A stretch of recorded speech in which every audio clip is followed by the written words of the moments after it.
चल प्रवाह पावितस्थले गलेवलम्ब्य लम्बिताम्बुजङ्गतुङ्गमालिकां टमट्टमट्टमट्टमन्निनादमट्टमर्वयं चकार चण्डताण्डवं तनूत्मन शिवम्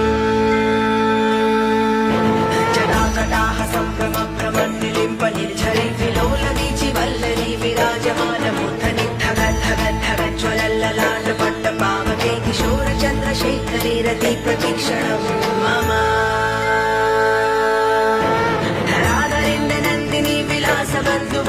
स्फुरद्दिगन्तसन्तति प्रमोदमान मानसे कृपाकटाक्षधोरणी निरुद्धदुर्धरा पदे क्वचिद्दिगम्बरे मनोविनोदमेतुवस्तुनि जटाभुजङ्गपिङ्गलस्फुरत्फणं प्रभक्कदं कुङ्कुमद्रव प्रलिप्तदिग्वधूमुखे मदान्धसिन्दुरस्फुरत्प्रभूत